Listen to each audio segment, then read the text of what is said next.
Hey there, friendlies. I was going to hit the woods, maybe do a little hiking with the daughter unit today, but life kind of got in the way. So, what am I going to do tonight? I'm going to sharpen this kitchen knife. Why am I sharpening a kitchen knife, you may ask? On a bushcraft channel, it's because the skills that I developed sharpening this, I'm going to use to sharpen my EDC folder. Because as some of you know, especially those who hang out on the live streams, I have a real fear of going after a micro bevel with anything other than like a Lansky sharpening set or a strop. I recently came across a cool vid by Dutch Bushcraft Knives about doing one of these freehand on a sharpening stone, and I've got a stone, so I'm going to give it a try. And hey, if I'm learning a new skill, why not do it on a $200 custom knife? For those of you who are wondering, this kitchen knife is by KFU Knives out of, I think, Knoxville, Tennessee. And as far as I know, this is the only kitchen knife he made. And when I inquired about him making a matching set to go with this, he said there ain't no way he's doing another kitchen knife. So, expensive custom knife, and most likely the only one of it in existence. It's going to be great. It's going to be fabulous. No worries. Okay. Let's do this thing.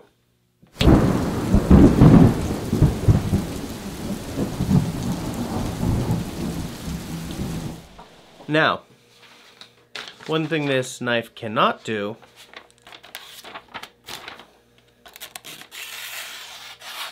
no.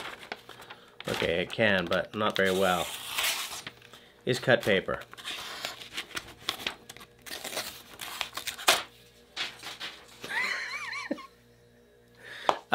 So what I'm hoping is that after what I'm about to do, it will be able to cut paper. But I've never done this before, so I'm just going to hope for the best. The first step to truing up a Waterstone is to draw a grid on the stone itself. What you're going to do with that grid is you're going to get the stone good and wet, and then you're going to use either a lower grit stone or an actual truing stone to grind away at the surface until the grid has completely disappeared. Okay, so I've got my stone in here. It's been soaking for a while. I've got my truing stone. You don't really need one of these. You can just use a lower grit stone if you want, but you know.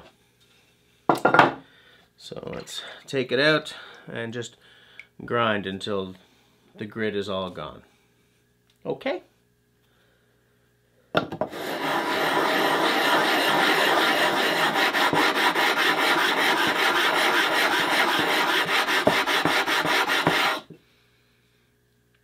What this shows is that my stone is quite scooped. This stone is pretty old. Look, it doesn't have much life left to it, but it's still fine for tonight.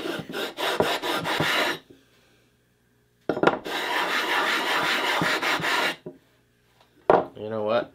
It works well if we soak this as well. Ha! I can hear the air coming out of the stone as the water seeps into it. I should have soaked it, I think, but you know. This is what I got.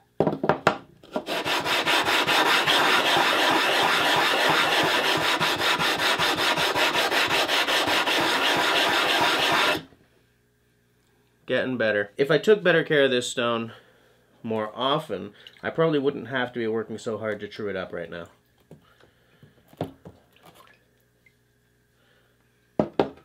Live and learn. Almost done.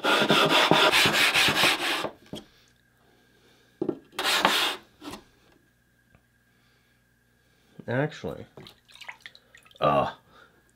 almost done. It's funny because the surface of this temporary workbench is so pocked, and it's got so many bubbles of glue and paint on it that it's sort of making everything shake a little bit here. But what we're doing here is very important, because if I'm, say, sharpening an axe, it doesn't have to be quite so flat, well, the stone doesn't have to be quite so flat, but if, like for a knife, it's really gotta be, well, like that actually. Sweet. Alright, let's do the other side.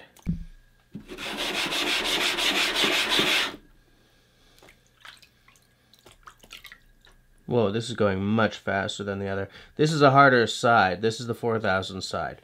So it's a little more, it's a little harder.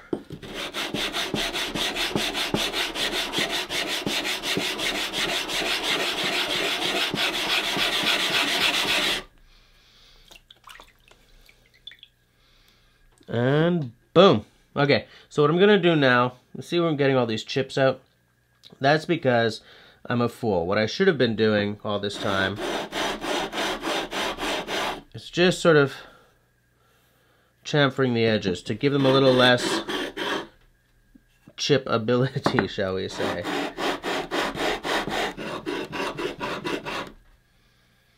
Okay, looking good. I'll do the other side just for safety.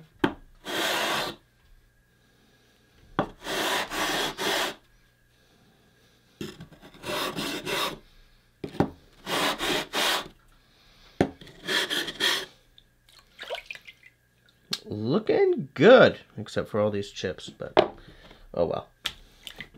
So now that the stone is trued up, let's get ready to go. Okay, water over here. You know what, let's keep that stone soaking. This is just a little real simple grippy thing. I don't know what the hell you call it. It's for holding the stone so that it doesn't slide all over the place. It's rubber. Getting it wet doesn't create a massive issue. You put the stone in, then you tighten it on up. You can make it nice and tight so that you don't accidentally, you know, pop the stone out while you're working.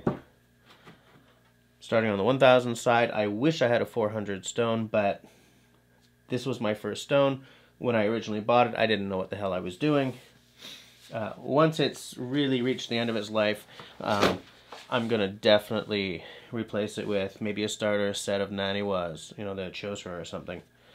So, in the video that I watched, he said, I think it was Martin from Dutch Bushcraft Knives, he showed how he holds it, which is like this.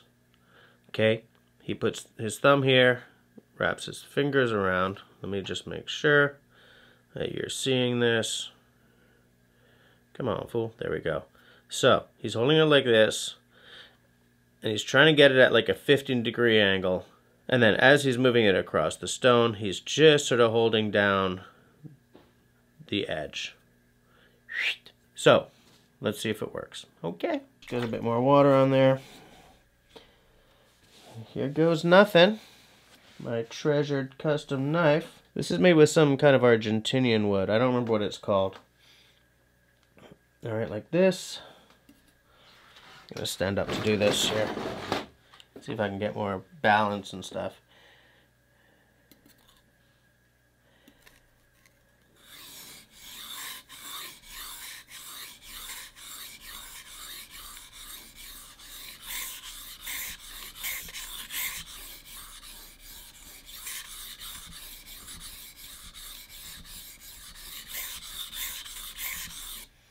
Okay, that was 20. So I'm going to do the same thing on the other side. Let's see if I can. Left-handed, eh? Okay. Man, that's a lot harder to do than the other side.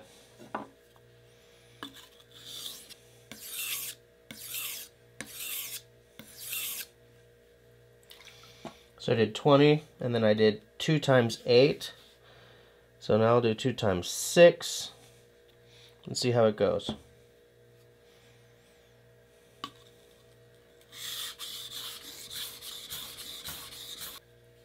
Six.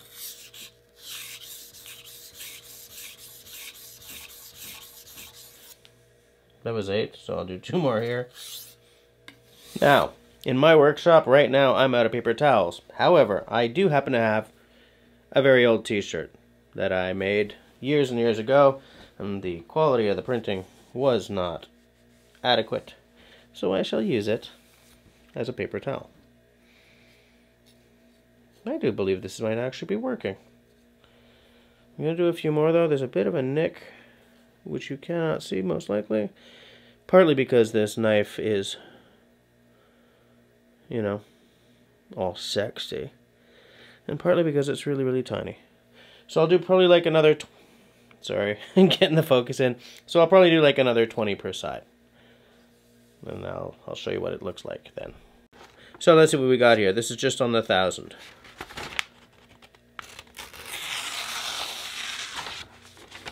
Well, that's better, that's for sure. Let's take it up to the focus. Let's take it up to the 4,000. Okay. The thing about this kind of sharpening is that it's not an exact science thing.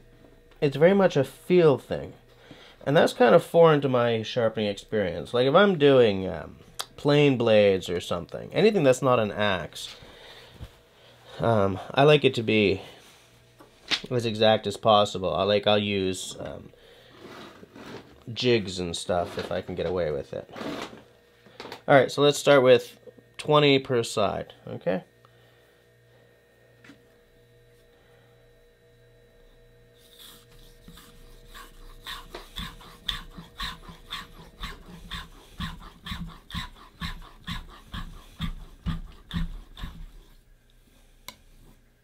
Didn't get very much of the, there, I did 8 extra on at the tip because I really didn't get the tip very well that time.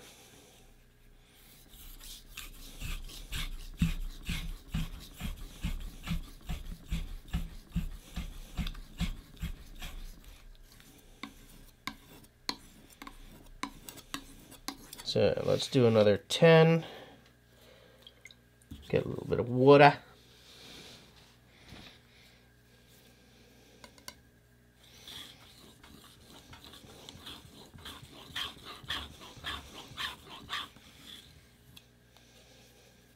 Another 10. Feels pretty good. Another 8.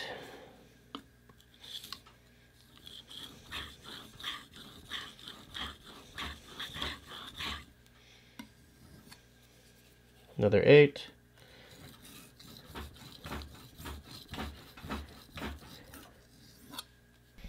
Okay, let's take a look.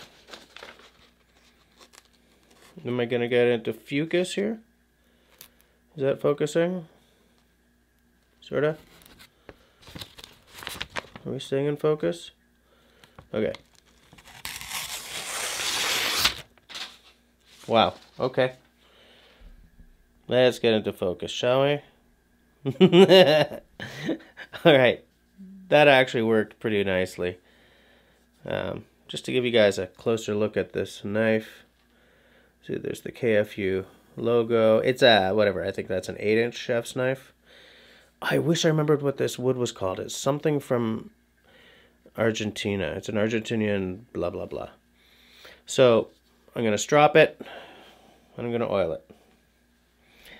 And then, over the next little while, I'm going to do all my kitchen knives. And then, I'm going to be confident enough to do my EDC folder. And then I will not be afraid of buying bush knives with a micro bevel anymore, which I call a win. You know, I've really changed my approach to stropping in recent years. I used to be like, okay, I'm stropping, I gotta be like, you know, strong like bull, pretty like tractor. But I find that if I push too hard into this leather, I'm like, I can round the edge a little bit, or at least that's the way it felt. I don't know if that's true, but it definitely felt that way.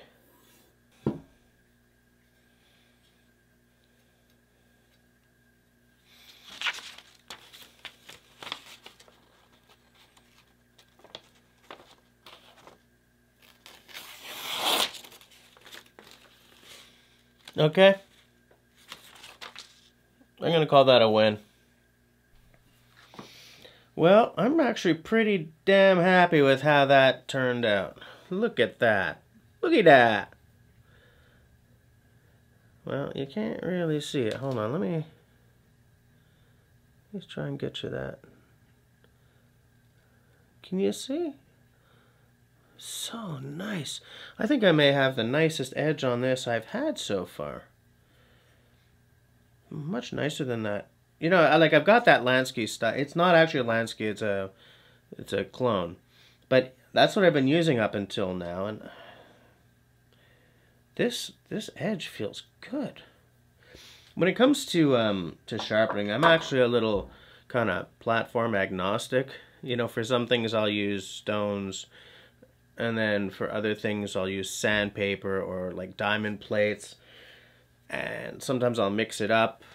Like I used to use the stone on axes exclusively, and I used, well, on axes and like workshop tools, you know, plane blades and stuff. I put them in a jig and whereas with knives I would use, like if it was a convex, mouse pad and sandpaper. Then I started using the rooster method for axes. If any of you guys are in the Axe Junkies Facebook page, you know exactly what I'm talking about. If you don't, I'm going to put a link to a video right there. You know, so I've tried a whole bunch of things. And it's kind of nice to be back to using the stone. The stone had been sort of sitting in the corner waiting for me to, you know, remember it was there for months. But this makes me want to get that stone out again. This is my favorite of my knives. So I'm really I'm glad I didn't ruin it. Okay. So, as I always say, if you like what I'm doing, then please get the conversation started down below. This week what I want to know is, do you freehand sharpen your knives? Whether they're kitchen knives or bush knives, I don't know, gardening tools, whatever. Rider claws, how do you sharpen your axes? Do you use a puck? Do you do the rooster method? Do you use a file? I don't know. Talk about it down below. I want to hear from you. Aside from that, please share the video. Helps me more than you think. And aside from that, if you're not subscribed, then get on board. And if you are subscribed, then hit that little bell. Leave me a smiley thumb. If you don't like what I'm doing, leave me a frowny thumb. Thanks for watching, guys.